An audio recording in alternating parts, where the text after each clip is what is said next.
নমস্কার বন্ধুরা, trick study চ্যানেলে তোমাদেরকে স্বাগত। চলে এসেছি আরও একটা নতুন রিক্রুটমেন্ট নোটিফিকেশনের ভিডিও নিয়ে।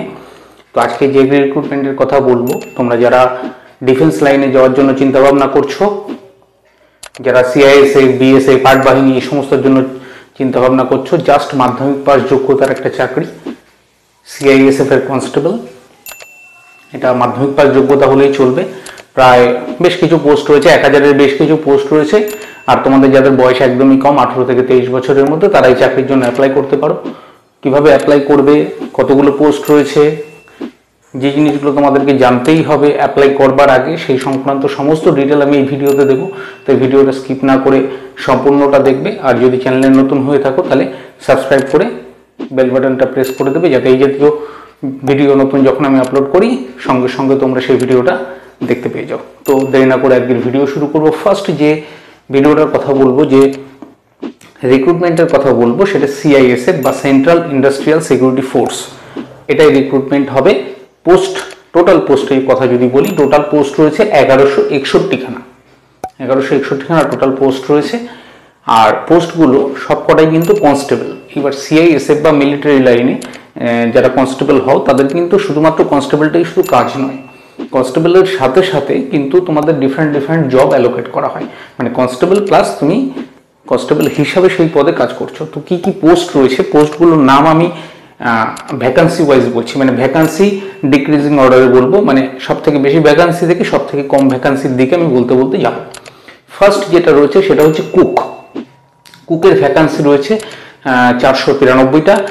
ওয়াশারম্যানের ভ্যাকান্সি রয়েছে তোমার 262টা, বারবারের ভ্যাকান্সি রয়েছে তোমার 199টা, সুইপারের 152টা, টেইলারের 23টা, কবলার বা মুচি সেখানে রয়েছে 9টা, কার্পেন্টারের রয়েছে সেম 9টা, আর ইলেকট্রিশিয়ান, মালি এই দুটোই 4টে করে রয়েছে, পেইন্টারের রয়েছে 2টো, অ্যাটেন্ডেন্টের রয়েছে 2টো, আর ওয়েল্ডার এবং চার্জ মেকানিক্যাল এই জিনিসটা রয়েছে একটা পোস্ট। টোটাল পোস্টের সংখ্যা হচ্ছে 1161। এখানে বলতে হবে যে টোটাল পোস্টের মধ্যে 1/3 পোস্ট কিন্তু মেয়েদের থেকে ফিল আপ করা হবে, মানে মহিলাদেরকে। আমাদের সেন্ট্রাল গভর্নমেন্ট চায় ওমেন এম্পাওয়ারমেন্ট, এবং এই জাতীয় পোস্টের ক্ষেত্রে মহিলাদেরকে অগ্রাধিকার দেওয়া হবে 1/3 পোস্ট। এবার যদি দেখা গেল যে কোনো ক্ষেত্রে ওই 1/3 পোস্টেও মহিলা ক্যান্ডিডেট পাওয়া যায়নি, তবে কিন্তু পোস্টটা ভ্যাকেন্ট রাখা হবে না, সেই পোস্টটা কিন্তু মেল ক্যান্ডিডেটদের দিয়ে ফিল আপ করা হবে। তো মেলদের ক্যান্ডিডেটদের ভ্যাকান্সি হিসাব করলে দাঁড়ায় হচ্ছে 945 খানা, আর ফিমেল ক্যান্ডিডেটদের ভ্যাকান্সি দাঁড়ায় হচ্ছে 103 খানা।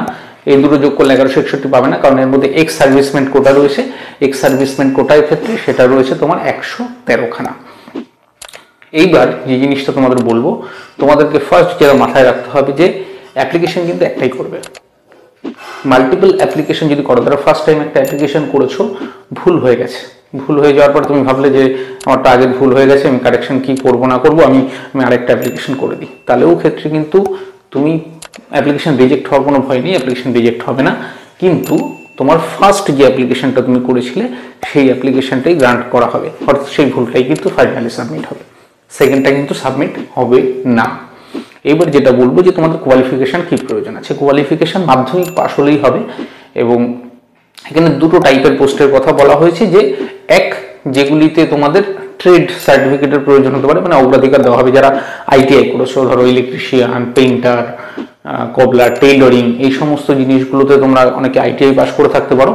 আইটিআই পাস যদি করে থাকো তাদের ক্ষেত্রে অগ্রাধিকার দেওয়া হবে, কিন্তু নট নেসেসারি তোমাকে পাস করতেই হবে। তোমাকে পাস যেটা করতেই হবে সেটা হচ্ছে মাধ্যমিক পাস করলেই তুমি চাকরির জন্য এলিজিবল। আরেকটা হচ্ছে একটা টাইপ আছে যেগুলো ওখানেও মানে আইটিআই এর অগ্রাধিকার নাই, সেটা হচ্ছে আনস্কিল্ড ওয়ার্কার। আনস্কিল্ড ওয়ার্কারের মধ্যে যেটা রয়েছে সেটা সুইপার, এর জন্য বিশেষ কোনো স্কিলের ব্যাপার নেই, এবং আইটিআই তো এরকম সুইপিং এর কোনো আলাদা কোর্স পড়ানো হয় না। গেল তো এই গেল বিষয়গুলো। এবার নেক্সট তোমাদের কোয়ালিফিকেশন যেটা বললাম, কোয়ালিফিকেশনের লাস্ট ডেট অর্থাৎ 3 এপ্রিল 2025, এপ্রিল মাসের 3 তারিখ, এর মধ্যে কিন্তু তোমাদের মাধ্যমিক পাস করে থাকতে হবে। অর্থাৎ এর মধ্যে যদি তোমাদের এই বছরের ক্যান্ডিডেটদের মধ্যে রেজাল্ট বেরিয়ে যায়, তারাও কিন্তু অ্যাপ্লাই করতে পারবে। এবার এজের কথা বলি, বয়সের কথা বলি। বয়স হচ্ছে 18 থেকে 23 বছর বয়সের মধ্যে। জেনারেল, এসসি, ইডাব্লিউএস, ওবিসি এরা যারা আছো তোমাদের ক্ষেত্রে বয়সের কথা বলছি, 18 থেকে 23 বছরের কথা বলা হয়েছে। 18 থেকে 23 বছর বয়স বলা হয়েছে 1/8 অর্থাৎ 1 আগস্ট 2025-এ, আগস্ট মাসে আসেনি, আগস্ট মাসের হিসাবে তোমাদের বয়স হতে হবে 18 থেকে 23 বছরের মধ্যে। তো তাহলে ডেট অফ বার্থ তোমাদের কিরকম হওয়া উচিত? ডেট অফ বার্থ হচ্ছে তোমার 2রা আগস্ট 2002, এর আগে জন্মাবে না, আর 1/8/2007 এর পরে জন্মালে হবে না। মানে তোমাদের ডেট অফ বার্থ যদি এই দুটো ডেটের মাঝখানে হয়ে থাকে তাহলে তোমরা এই পরীক্ষায় অ্যাপ্লাই করতে পারবে ফার্স্ট। এইবার হচ্ছে এসসি, এসটি, ওবিসি এরা যারা আছো তাদের তোমাদের ক্ষেত্রে বয়সের রিল্যাক্সেশন তোমরা জানো, অলরেডি পাও তোমরা। এসসিদের ক্ষেত্রে, এসটিদের ক্ষেত্রে তোমরা 5 বছর বয়সের রিল্যাক্সেশন পাও। সেক্ষেত্রে তোমাদের জন্ম তারিখ যদি 2রা আগস্ট 1997 সাল এই পর্যন্তও হয়ে থাকে, তাহলে তার আগে হলে হবে না, এই পর্যন্ত হয় তোমরা অ্যাপ্লাই করতে পারবে। আর ওবিসিদের ক্ষেত্রে তোমরা 3 বছরের বয়সের ছাড় পাও, সেক্ষেত্রে 2/8/1999 এই তারিখের আগে হলে তোমরা অ্যাপ্লাই করতে পারবে না। এবার আসছি তোমাদের মিলিটারিতে যাবে, ডিফেন্সে যাবে, তো ফিজিক্যাল স্ট্যান্ডার্ডের কিছু প্রয়োজনীয়তা রয়েছে। ফিজিক্যাল স্ট্যান্ডার্ডের কথা বলবো। ফিজিক্যাল স্ট্যান্ডার্ডের ক্ষেত্রে যদি মহিলা এবং পুরুষ দুজন আলাদা। জেনারেল, এসসি, ইডব্লিউএস, ওবিসি, ভালো করে মাথায় রাখো, জেনারেল, এসসি, ইডব্লিউএস, ওবিসি এদের ক্ষেত্রে তোমরা যদি ছেলে হয়ে থাকো তাহলে তোমাদের হাইট হতে হবে 170 সেন্টিমিটার মিনিমাম, বেশি হলে ক্ষতি নেই। আর তোমাদের চেস্ট বা বুকের ছাতি সেটা মিনিমাম 80 সেন্টিমিটার হতে হবে এবং 5 সেন্টিমিটার ফোলাতে হবে, এক্সপ্যানশন করে মানে ফুলিয়ে 5 সেন্টিমিটার ফোলাতে হবে, মানে 80 থেকে 85 সেন্টিমিটার। এটা গেল ছেলেদের ক্ষেত্রে। ঠিক সেমভাবে মেয়েদের ক্ষেত্রে তোমাদের হাইট হতে হবে 157 সেন্টিমিটার। মেয়েদের ক্ষেত্রে চেস্টের কোনো ব্যাপার নেই এবং এই জাতীয় কোনো ক্রাইটেরিয়া এখানে নেই। নেক্সট যেটা বলবো, যারা এসটি ক্যাটাগরি থেকে আছো, এসটি ক্যাটাগরিতে তোমাদের হাইটে কিছুটা রিল্যাক্সেশন আছে। হাইট তোমাদের 162.5 সেন্টিমিটার হলেও চলবে, এর অনওয়ার্ডস, ঠিক আছে।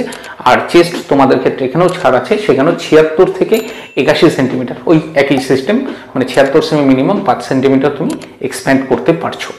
মেয়েদের ক্ষেত্রে যদি এসটি ক্যান্ডিডেট হয়ে থাকো তাহলে তোমাদের 150 সেন্টিমিটার হাইট হলেই হয়ে যাবে। আর চেস্টের ক্ষেত্রে আগেই বলেছি, চেস্ট বা ব্রেস্ট যাই বলো সেক্ষেত্রে কোনো অ্যাপ্লিকেবল নয়।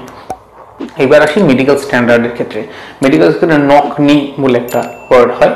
নক মানে অর্থাৎ আটকে যাচ্ছে, হাঁটু দুটো, পায়ের হাঁটু দুটো জুড়ে যাচ্ছে দাঁড়ালে পরে, তো এরকম হলে চলবে না, নক নি থাকলে চলবে না। যাদের পায়ের পাতা ফ্ল্যাট ফুট চলবে না।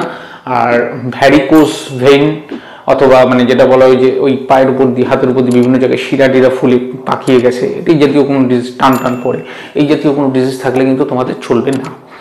আর চোখ, ছোট ছোট চোখ করে চোখ কুচকে যায়, মানে আইবলটা পুরোপুরি স্পষ্ট হয় না, সেক্ষেত্রে হবে না। আর তোমাদের কালার ভিশন টেস্ট হবে মেডিকেল স্ট্যান্ডার্ডের সময়, তোমরা যদি কালার ব্লাইন্ড হয়ে থাকো তাহলেও তোমরা অ্যাপ্লাই করতে পারবে না। এবার বলছি তোমরা অ্যাপ্লাই কিভাবে করবে। অ্যাপ্লাই করবার জন্য তোমাদেরকে যেতে হবে https://CISFRECTT, রিক্রুটমেন্টের কথা বলছি, .cisf.gov.in। এই লিঙ্কটা আমি আমার ডেসক্রিপশন বক্সে দিয়ে দেবো, তোমরা ওখান থেকে ক্লিক করে ডাইরেক্টলি চলে যেতে পারবে। আর সেই সঙ্গে সঙ্গে তোমাদের অ্যাপ্লিকেশন যেটা হচ্ছে, সেটা অ্যাপ্লিকেশন স্টার্ট হবে হচ্ছে 5 মার্চ থেকে, অর্থাৎ আজ থেকে অ্যাপ্লিকেশন শুরু হবে, চলবে 3রা এপ্রিল অর্থাৎ 3rd এপ্রিল 2025 পর্যন্ত। ডেটটা মাথায় রাখো, 5 মার্চ 2025, মার্চ মাসের 5 তারিখ থেকে শুরু করে এপ্রিল মাসের 3 তারিখ পর্যন্ত তোমরা অ্যাপ্লাই করতে পারবে। অ্যাপ্লাই করতে বসার আগে তোমাদের বেশ কিছু জিনিস আমি সাজেস্ট করবো, সেগুলি নিয়ে তোমরা বসবে। কি কি জিনিস? সেটা 1 নম্বর হচ্ছে তোমার মোবাইল একটা নাম্বার থাকতে হবে এবং সেটা তোমার হাতেই রেখো, কারণ ওটিপি বেসড কিছু ভেরিফিকেশন হয়, সেটা তোমাদের কাজে লাগবে। নাম্বার 2, তোমার একটা বৈধ ইমেল আইডি থাকতে হবে, নিজের ইমেল আইডি দেবে। আর তোমাদের স্ক্যান্ড ফটোগ্রাফের প্রয়োজন হবে সেটা আপলোড করবার জন্য। স্ক্যান্ড ফটোগ্রাফ কি? এটা হোয়াইট ব্যাকগ্রাউন্ডে চেষ্টা করবে, হোয়াইট ব্যাকগ্রাউন্ডে 3.5 4.5 সাইজ, মানে এটা পাসপোর্ট সাইজ ছবি। পাসপোর্ট সাইজের একটা ছবি 3.5 4.5 মাপের, যেটা 20 থেকে 50 কেবির মধ্যে হতে হবে, জেপিজি। ব্যাকগ্রাউন্ডটা হোয়াইট নেবে, যেরকম আমার পিছনে হোয়াইট দেখা যাচ্ছে, হোয়াইট ব্যাকগ্রাউন্ড নেবে। আরও বেশ কিছু জিনিস মাথায় রাখতে হবে, সেটা হচ্ছে ফটোর মুখ বেরিয়ে চলে গেছে বা কেটে গেছে এরকম থাকলে চলবে না। 2টো কান কুলোর মতন যেন পরিষ্কার দেখা যায়, ঠিক আছে। তবে হ্যাঁ, হাত এরকম করে আবার ছবি তুলতে যেও না, কান দুটো তোমার ছবিতে যেন ঠিকঠাক ভিজিবল হয়। তোমাদের যদি কারো চশমা টশমা এই যদি ব্যাপার থেকে থাকে তাহলে তো অ্যাপ্লিকেবলই নাও, যদি তাও এরকম ফ্যাশনের জন্য কেউ চশমা টশমা পরে নিলে, সেরকম নেই। চশমা পরে কিন্তু ছবি দেওয়া যাবে না। আরো বেশ কিছু জিনিস তোমাদেরকে বলতে হবে, সেটা কি, চশমা পরা ছবি দেবে না, সানগ্লাস এগুলি দেবে না। গেল। ট্যাটুর একটা ব্যাপার আছে, তোমাদের হাত পায়ে অনেকে ট্যাটু করে থাকো, সেটা রিলিজিয়াস কোনো ধর্মীয় কোনো ট্যাটু হতে পারে। সে ধর্মীয় কোনো ট্যাটু যদি হয়ে থাকে, সেটা ইন্ডিয়ান আর্মিতে যে পোর্শনে আছে, মানে হাতে ধরো এখানে ট্যাটু বানিয়েছো, সেটা টোটাল হাতের 1/3 লেন্থের বেশি হবে না, এই জিনিসটা মাথায় রাখবে। আর ফটো 3 মাসের বেশি পুরনো হলে চলবে না।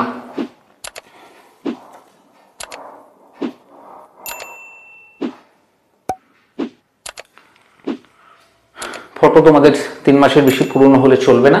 আর সেই সঙ্গে সঙ্গে তুমি কবে ফটোটা তুলেছো সেই ফটোর ডেটটা ওর উপরে প্রিন্টেড থাকা চাই, মানে যে ফটোটা আপলোড করবে তারপর ফটোর ডেট প্রিন্টেড করা চাই। এবার সিগনেচারের কথা, সইয়ের কথা, সই আপলোড করতে হবে তোমাদের, সেটা 4 সেন্টিমিটার ইন্টু 2 সেন্টিমিটার, এটা সইয়ের যে এটা হবে সেটা সাইজ। আমি সাজেস্ট করবো ব্ল্যাক কালিতে, যদিও সিআইএসএফ এর ডকুমেন্টে এরকম কোনো কথা বলা নেই, ব্ল্যাক বা ব্লু যেটা কোনো হতে পারে, বা ব্ল্যাক বা ব্লু ওয়ার্ড দুটোও ইউজ করা হয়নি, আমি সাজেস্ট করবো ব্ল্যাক দিয়ে করো। আর কি, ওয়ান টাইম রেজিস্ট্রেশনের সময় আরও কিছু জিনিস তোমাদের প্রয়োজন হবে, সেটা হচ্ছে যে তোমার এডুকেশনাল কোয়ালিফিকেশন, মানে মাধ্যমিক পাস করেছো, ডেট অফ বার্থের প্রমাণপত্র, ডোমিসাইল সার্টিফিকেট মানে স্থায়ী বাসিন্দার প্রমাণপত্র, এই জিনিসগুলো তোমাদেরকে অ্যাড করতে হবে। তো সেই জিনিসগুলো লেস দ্যান 1 MB, 1 MB সাইজের কম, এর মধ্যে তোমরা PDF আকারে এই জিনিসগুলোকে স্ক্যান করে নেবে। এবার ফি পেমেন্টের কথায় আসি, ফি কাদের কত লাগবে। যদি মহিলা, SC, ST, ESM এই জাতীয় ক্যাটাগরি হয়ে থাকো তাহলে তোমাদের কোনো ফি লাগবে না, মাথায় রাখো। মহিলা, SC, ST আর ESM এদের ক্ষেত্রে ফি লাগছে না। জেনারেল ক্যাটাগরি হলে, EWS হলে, OBC হলে 100 টাকা ফি লাগবে। এবার বলি রিক্রুটমেন্ট প্রসেসটা কিভাবে হবে। ফার্স্ট যেটা তোমাদের হবে হচ্ছে HBT। যারা অলরেডি তোমরা ডিফেন্স লাইনে যাও তোমাদের ফার্স্ট এই জিনিসটা হয়, এটা তোমরা জানো। HBT হচ্ছে হাইট বার টেস্ট। একটা এরকম রড দেওয়া থাকে, তোমাদেরকে ওখান থেকে পাস করতে হয়, মাথায় ঠেকতেই হবে, মাথায় ঠেকুক, কপালে ঠেকুক, নিচ দিয়ে বেরিয়ে গেলে তুমি ডিসকোয়ালিফাইড। এইবার হাইট বার টেস্ট তোমাদের হয়ে গেল, হাইট বার টেস্টে তোমরা কোয়ালিফাই করার পর তোমাদের ডাকা হবে PET বা ফিজিক্যাল এফিসিয়েন্সি টেস্টে। এখানে কি করতে হবে, ছেলে যদি হয়ে থাকো তাহলে তোমাদের 6 মিনিট 30 সেকেন্ডে 1600 মিটার দৌড়তে হবে ওই টাইমের মধ্যে। মহিলা যদি হয়ে থাকো তাহলে তোমাদের 4 মিনিটে 800 মিটার দৌড়তে হবে। গেল। এই জিনিসটা টেস্টে তোমরা যদি পাস করলে তোমাদের হবে EST বা ফিজিক্যাল স্ট্যান্ডার্ড টেস্ট। এবার ওই যে নকনি বা এই জাতীয় জিনিসগুলো, যে জিনিসগুলো ছিল, এই জিনিসগুলো তোমাদেরকে টেস্ট করবেন মিলিটারি কর্তারা। তারপর তোমাদের ডকুমেন্ট ভেরিফিকেশনের পর্যায়ে চলে আসবে। এবার তোমাদের যে ডকুমেন্টসগুলো তোমরা সাবমিট করেছো, অনলাইন আপলোড করেছো, সেগুলি ভ্যালিড কিনা, অরিজিনাল কিনা, এই জিনিসগুলো তোমাদেরকে নিয়ে যেতে হবে। যখন ডকুমেন্ট ভেরিফিকেশন অবধি যারা পৌঁছে যাবে, ডকুমেন্ট ভেরিফিকেশন যখন হবে তোমাদের কিন্তু মাথায় রাখতে হবে যে ছবিটা আপলোড করেছিলে সেম সাইজের মোটামুটি 8-10 কপি ছবি, কিন্তু সেম ছবি কিন্তু সঙ্গে নিয়ে যাবে, আর ডকুমেন্ট সব অরিজিনালগুলো আর অ্যাকসেপ্ট করে জেরক্স, এই জিনিসগুলো নিয়ে যেতে হবে। এটা কমপ্লিট হওয়ার পর তোমাদের হবে ট্রেড টেস্ট। ট্রেড টেস্টে কি হয়, ব্যাপারটা হচ্ছে যে পদগুলোর কথা বললাম না, যে কুক মানে কুক আছে, টেইলর আছে, এই যে পোস্টগুলো রয়েছে, এক্ষেত্রে তোমাদের ট্রেড টেস্ট হবে ফার্স্ট। ট্রেড টেস্ট মানে ধরো কুক, তোমাকে ওই রুটি বানাতে পারো কিনা, ঠিক আছে, এগুলো নর্মালি বাড়িতে একটু দেখে নেবে, কোনো টাফ ওয়ার্ক নয়, একদমই ইজি ওয়ার্ক। রুটি, ডাল, রুটি, ভাত রান্না, মাছ ভাজা, এই জিনিসগুলো মানে আর্মিদের খাবার দাবারের জন্য। তো তুমি আর্মি হয়ে যাবে, তোমার নিজেরও খাবার দাবার রান্না করতে হবে, তো ওই জিনিসগুলো দেখে নিতে হবে, যে যে পোস্ট রয়েছে সেই ওয়াইজ তোমাকে দেখে নিতে হবে। নেক্সট এইবার আসছে, এই সবকটা টেস্ট হয়ে যাওয়ার পর হবে রিটেন টেস্ট। রিটেন টেস্টটা ওএমআর হতে পারে, CBTও হতে পারে। দেখা গেলো ওখানে ওএমআর বেস টেস্ট নিয়ে নিল অথবা কম্পিউটারে নিল, কম্পিউটারে নিক বা ওএমআর শিটে নিক, সেক্ষেত্রে তোমাদের 100 মার্কের পরীক্ষা হবে। 100 মার্কের পরীক্ষা, তোমাদের টাইম থাকবে 2 ঘন্টা, মানে 120 মিনিট। এখানে তোমার জিকে, জেনারেল নলেজ, সাধারণ জ্ঞান, জেনারেল অ্যাওয়ারনেস, অঙ্ক, রিজনিং, কারেন্ট অ্যাফেয়ার্স, এই জিনিসগুলো থেকে প্রশ্ন আসবে, 100 মার্কের প্রশ্ন এবং 2 ঘন্টা সময়। এই কোনো সাবজেক্টের কোনো নাম্বার ডিভিশন সিআইএসএ উল্লেখ করেনি, যে কোনোটা থেকে যত খুশি হতে পারে। এই জাতীয় ভিডিও মানে তোমার কীভাবে সলভ করবে, ছোটো ছোটো তোমাদের কী কী আসে, আমি যে ভিডিওগুলোতে পড়ানোর ভিডিওগুলোতে তোমাদের দেখাই, সেগুলি মন দিয়ে ভালো করে দেখবে, খুব ইজিলি সেগুলি সলভ করতে পারবে। আর যেটা বলতে হবে সেটা হচ্ছে যে কোশ্চেনটা কিন্তু হিন্দি আর ইংলিশে হবে, এখানে বেঙ্গলির কোনো জায়গা নেই, হিন্দি এবং ইংলিশে হবে। আর মিনিমাম কোয়ালিফাইং মার্কস আছে, তোমাদেরকে মিনিমাম একটা মার্কস না পেলে তোমরা পাস করবে না। সেটা হচ্ছে জেনারেল, EWS, ESM, এটা যদি হয়ে থাকো তাহলে তোমাদের 35% তোমাদের পেতেই হবে, আর এসসি এসটি ওবিসি যদি হয়ে থাকো 33% মার্কস পেতেই হবে। 100% মানে 100তেই যেহেতু পরীক্ষা, 35 আর 33 তোমাদেরকে পেতেই হবে। এই টেস্টটাই যখন তোমরা কোয়ালিফাই করে যাবে তখন তোমাদের মেডিকেল এক্সামিনেশন হবে কি চোখ ঠিক আছে কি না, ঠিক আছে, মেডিকেলি ফিট সার্টিফিকেট দিয়ে দিলে দেন তোমরা প্রফেশনালি সিআইএসএফ এর কনস্টেবল পদে নিয়োগ পাবে। যে কোনো রিক্রুটমেন্টই শুধুমাত্র এর ক্ষেত্রে নয়, প্রফেশনাল হয়, কিছুদিন পর সেটা পার্মানেন্ট হয়, সেটা 2 বছর টাইম পিরিয়ড সিআইএসএফ এর ক্ষেত্রে রয়েছে। তো এই ছিল আজকের ডিটেলস ভিডিও। এইবার এই সংক্রান্ত যদি আরও কিছু প্রশ্ন তোমাদের থেকে থাকে তাহলে তুমি আমার কমেন্ট সেকশনে এসে কমেন্ট করে জিজ্ঞাসা করতে পারো যে কি কি সমস্যা তোমাদের হয়েছে। আর লাইক কমেন্ট শেয়ার অবশ্যই করো যাতে তোমার বন্ধুবান্ধবরা ওই জিনিসগুলো পেয়ে যায়। আর ডিটেলড নোটিফিকেশান তোমরা তো গুগলে গিয়ে নিজেরাই বার করে নিতে পারো, সেখানে কোন জায়গায় কতগুলো পোস্ট রয়েছে সেগুলি তোমরা ফিল আপ করতে হবে, ঠিক আছে, দেখে নিতে পারো যে এই জায়গায় পোস্টগুলো রয়েছে। সব থেকে বেশি পোস্টের কথা আমি বলে দিয়েছি যে অলরেডি কুকে রয়েছে। তো থ্যাংক ইউ এই ভিডিও পর্যন্ত।